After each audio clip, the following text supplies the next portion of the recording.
Hey, so I just wanted to give an update on my weight. I just weighed myself right now. It's February 6th. And it seems like I've lost about 5 pounds in the last month through dieting and exercise. It's not really my goal to lose a whole bunch of weight, but I definitely want to be down from where I was. Previously, I was at about 181 to 183 depending on the time of the month, and so it seems like right now I'm pretty steady at around 176 to 177 pounds. Sometimes I can drop down to 175, but usually I want to say on average 176. So I'm pretty happy with the little bit of weight loss that I've seen so far. I don't really feel too different. If anything, I want to say my clothes fit slightly better, but not by much. There's not really a physical change in my body so far, but hopefully with some more, dieting and exercise, I'll see the changes that I want. I'm sure I will, but yeah, I just wanted to give that quick update. I actually recently moved into a new apartment. There's like boxes lying around everywhere, just a huge mess because we're trying to unpack everything, but it's been kind of hard. So hopefully when I'm all settled in, I can make some actual videos about what I want. I really want my channel to be focused on my weight loss journey and my I want to say physical therapy journey, because if you're watching these videos, you probably know that I have a vestibular or vertigo disorder, and I've been trying to figure out what the heck is wrong with me, but it seems like doctors aren't 100% sure. I saw my neurologist recently, and he made a comment where he wasn't sure that I actually had vestibular migraines, even though he diagnosed me with them originally. So don't really know what changed in his head from seeing me this time compared to last time. I feel like I have the exact same symptoms. He just said he wasn't sure that it was vestibular migraines anymore, which is kind of upsetting because when I was diagnosed with the migraines, at least I knew where my symptoms were coming from, or at least I thought I did, but now I potentially have like a completely different disorder that's like up in the air. So I feel kind of like, don't want to say hopeless, but I'm definitely confused at the moment. I just want some answers so I can follow a steady treatment plan. Can't really do that when you don't have a diagnosis, so it's a bit frustrating. Trying to stay positive. I did talk to my physical therapist, or I want to say vestibular therapist, which is a physical therapist that specializes in vestibular disorders. And she seemed to think that I might be suffering from endolymphatic hydrops, which is basically an inner ear condition where your inner ear fills with fluid and it's not able to drain it as efficiently, or also it could be a thing where your body can't regulate the concentration of, I don't know, ions that you have in your inner ear, and so because it can't regulate it as efficiently, there's just your vestibular system kind of just goes haywire and isn't able to cope with these changes in ion concentration and blood flow. So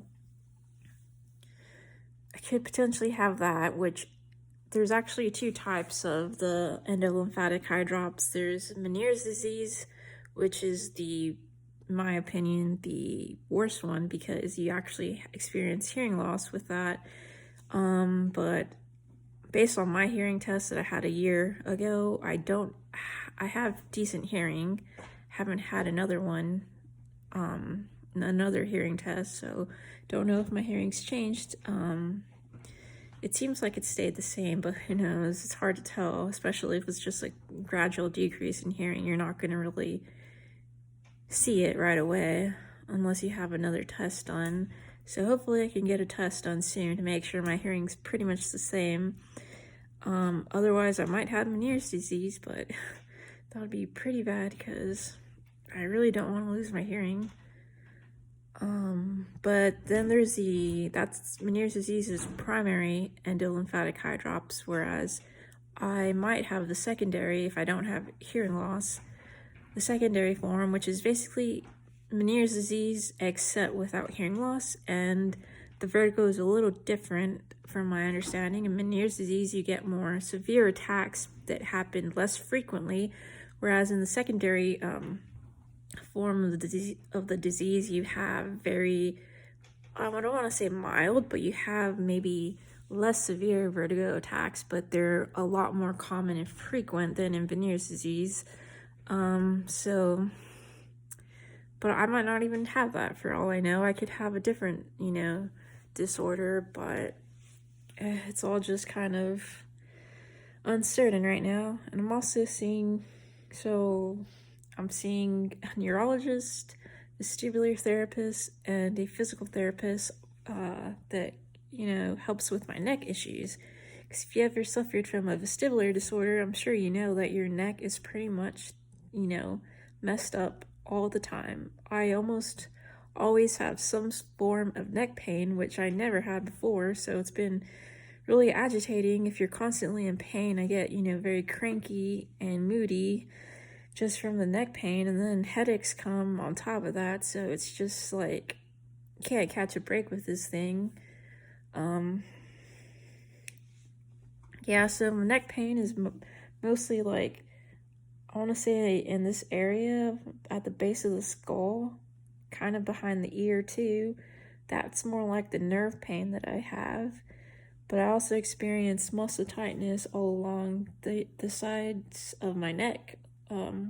Like here, tightness here, and general soreness, tightness running down these muscles here. And so my physical therapist is like, yeah, you definitely have a lot of muscle tightness. So he works on it to help loosen it up, which really helps out. He also pointed out that my first ribs are, not where they're supposed to be. They kind of stick out and they cause this area to be really tender and tight. So he showed me some exercises that I could do to, I want to say, fix up my first rib and like help it go into place. Whereas right now it's kind of elevated and sticking up. It's kind of like aggravating the nerves that are in that area. So when you do the exercises, it helps to like push it back into place. I can definitely feel the difference when I do those exercises versus when I don't, because when I don't, I start to feel the pain up here and it kind of radiates back here too. It's all this area on both sides. And it also reduces my mobility. So if I don't do those exercises, I have like more limited, you see how I'm like flinching to just doing this. I have a lot more limited range of motion just because the rib is like grinding against, or I feel like it's grinding against these muscles here. So it's kind of uncomfortable just to do that. But when I do the exercises, I have a lot more freedom of movement and it's not as restricted. The problem is finding the time to do the exercises every day when I'm so exhausted from the migraines. But I do them when I can and when I have enough energy. So yeah, he's working on the muscle tightness, my ribs, and also he pointed out that I'm very dominant for these, larger muscles that we have in the neck. When I move my neck, I tend to activate these muscles, these large muscles, when I don't necessarily need to, versus not activating the smaller muscles that I have here. And so since I'm mostly dominant on the larger muscles, I have muscle imbalances in my neck that I didn't even realize I had. So you can see usually if I turn my head, I'll turn it like this and I'll overextend, which is not good for your neck muscles. And so he's trying to help me fix that with some, chin tuck exercises to help activate these muscles, these smaller, weaker muscles that I have in my neck, hopefully making them stronger so that I can actually not rely on these muscles. Too much reliance, I think it's, causing some of the muscle fatigue and nerve pain I experience in my neck. So if I can have some more balance here and not just rely and overstrain these muscles and train the smaller ones to do their job, I'll hopefully start to feel lessening of the symptoms of the pain. And hopefully that will, relax my body a little bit more and allow my brain to not be so freaked out all the time, because I feel like that kind of contributes to the vertigo, is me being like stressed and like tight. It really gives me a worse vertigo. It makes everything so much worse. I feel like my brain's just kind of like on edge all the time because of the vertigo, and it doesn't get a chance to rest. And then you throw this, these neck issues on top of it.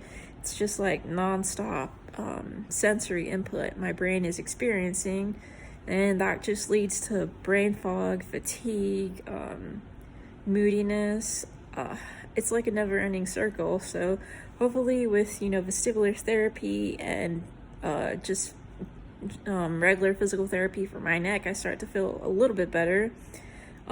Take some of the load off of my poor nervous system. But yeah, hopefully I can get some answers soon as to what is actually going on. I'm sure some of you that might be watching this who also experience, these chronic issues that aren't always easy to diagnose. I'm sure y'all are just as frustrated as I am, and we all just want answers, and we want to know why we're feeling this way. We want to know that it's not just in our head or that we're making it up. I guess I'm just looking for a little bit of validation that I'm actually, sick and I'm actually suffering, because I know I am, but to other people, I just seem like a normal person that's not, chronically ill. So people expect me to be like 100% all the time, and when I'm not, they're like, why? Like, you don't look sick. Why are you acting like you're tired all the time? Or you don't look sick. Why do you need to take a rest? Like, I'm sure you guys might have experienced that to some extent. For those of you who deal with like some invisible, disabilities or invisible chronic illnesses, it's just hard to not feel like we're completely, alone in experiencing this, especially when we don't have the answers that we want. But trying to stay positive, because I think having a positive mindset really helps. Like, for example, today I wasn't feeling too well. I haven't been feeling very well these past few days with the stress of the move and the stress of just like, the winter weather that we've had recently. And we're under a boil water notice right now, so I can't really use the water without boiling it, which is stressful, adding just more stress onto a already stressful week. And that's just all building up. So I've been feeling very tired these last few days. I've had to work basically overtime too, so I've been extremely tired, moody, had a headache this past weekend, basically Friday, Saturday, and Sunday. But I decided to go for a jog today, so I'm wearing my jogging hat and my jogging outfit. Of course, Nike Nike leggings and Nike socks. So, um, I went for a jog, maybe did about a mile, then walked the rest of the way back. So that I actually feel a lot better, and I got my appetite back. Whereas earlier I wasn't feeling too hungry, but now I've been eating some snacks like mochi. I ate like 4 pieces of mochi, which I think is a bit much, but it was really yummy. So I couldn't help myself. So I ate some mochi, some pineapple, and I feel a lot better than I was feeling earlier. So trying to stay positive, trying to exercise. And as far as I know, my doctors have said that I can basically do any exercises without limitations. So I've been running, lifting weights, and hopefully I would like to start either jiu-jitsu or martial arts. So before the pandemic, I was doing Brazilian jiu-jitsu. It was really fun. But I'm afraid of catching COVID, so I'm not really sure if I want to go back. Eventually, sure, yeah, but kind of right now, I'm not really looking forward to going, because if I catch COVID, then I give it to my boyfriend and he gives it to his family. It'll be like a whole, bad situation. So I'm thinking maybe put off jiu-jitsu a little bit until, COVID dies down. And in the meantime, I can do some other martial arts that don't necessarily require that close contact. But yeah, that's just stuff to think about. Anyways, thank you for watching my videos and hearing me vent about, my chronic illnesses and trying to seek, help for them.